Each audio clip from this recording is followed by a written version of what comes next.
ഞാനിത് എങ്ങനെ അവളുടെ അടുത്ത് പറഞ്ഞ ആലോചിച്ചിട്ടുണ്ടെങ്കിൽ വെറുതെ ഇരുന്നൊക്കെ ആഗ്രഹം കൊടുത്തിട്ട്. ഇത് ആഗ്രഹമല്ല, ഇതിന് അത്യാഗ്രഹം എന്ന് വേണം പറയാൻ.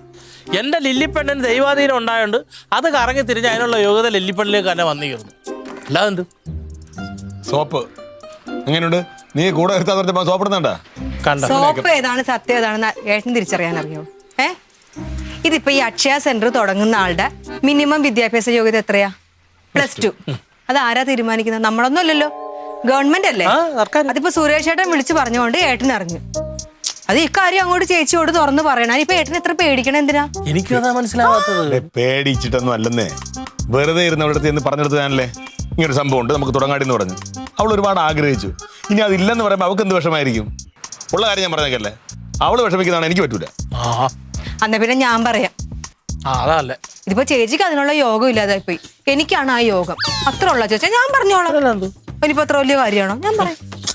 ആഹാ, നിങ്ങൾ ഇവിടെ വന്ന് നിൽക്കുമായിരുന്നോ? ഞാൻ എന്തോരം നോക്കിയത്. എന്താ ഇവിടെ പരിപാടി? നോക്കി എന്തുവാടാ? നീ എവിടെ പോണു ഈ വേഷം കിട്ടുക? ഞാനോ? നീ ഇന്നലെ പറഞ്ഞില്ലേ അറിയാത്തത് പഠിക്കണമെന്ന്. ഇന്നലെ എനിക്ക് ഒരു പോള കണ്ണടയ്ക്കാൻ പറ്റിയിട്ടില്ല. ഇത് തന്നെ ആലോചിച്ചുകൊണ്ടിരിക്കുമായിരുന്നു. അതുകൊണ്ട് ഇന്ന് രാവിലെ എഴുന്നേറ്റ് പണിയെല്ലാം അങ്ങ് കഴിച്ച് രാവിലെ തന്നെ ഞാൻ അക്ഷയയിലോട്ട് പോവാ. അതാവുമ്പോ ഇച്ചിരി കാര്യങ്ങളൊക്കെ നമ്മൾ അറിഞ്ഞിരിക്കണമല്ലോ. എടി അതിനു വേണ്ടി ഒന്നും ആയില്ലല്ലോ, നീ ഇപ്പോഴേ ഇറങ്ങേണ്ട കാര്യമുണ്ടോ?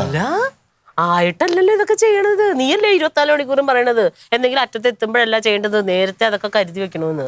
അവിടെ പോയിട്ട് അങ്ങ് പഠിച്ചു വെക്കാം. ആ സമയത്ത് നമ്മൾ കിടന്ന് ഓടണ്ടല്ലോ. ചെറിയൊരു പ്രശ്നമുണ്ട്. നിനക്ക് എന്നും പ്രശ്നം ഉണ്ടാവുള്ളൂ. നിന്റെ പ്രശ്നം തീർക്കലല്ല എന്റെ പരിപാടി. എനിക്കൊരു ബിസിനസ് തുടങ്ങാൻ പോവാ. അതിന്റെ കാര്യങ്ങൾ ഞാനൊന്ന് പഠിച്ചെടുത്തോട്ടെ. പോയിട്ട് പോകാൻ വരട്ടെ. എടി അതായത് ഈ അക്ഷയ സെന്റർ തുടങ്ങണമെങ്കിൽ ചില വ്യവസ്ഥകളൊക്കെ ഉണ്ടല്ലോ.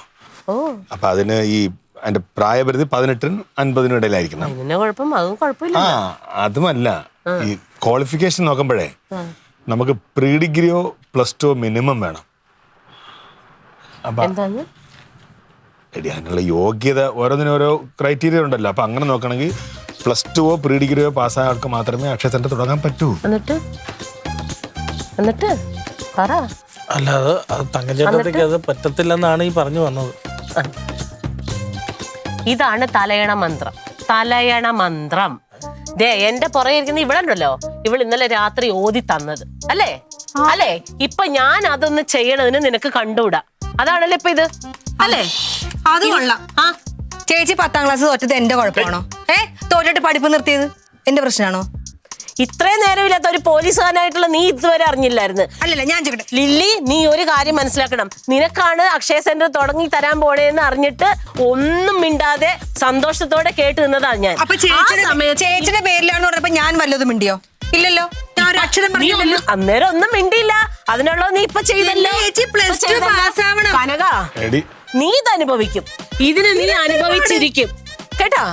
ഭർത്താവ് ഈ നാനാവഴി നടക്കുന്ന ഒരുത്തിയാ ഞാൻ. എനിക്കൊരു വരുമാനം ഉണ്ടായിക്കോട്ടെ എന്നല്ലേ നിങ്ങളൊക്കെ വിചാരിക്കേണ്ടത്?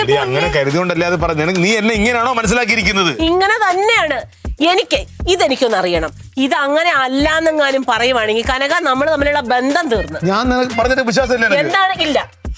എന്താണെങ്കിലും ഞാൻ ഒരുങ്ങിയല്ലോ.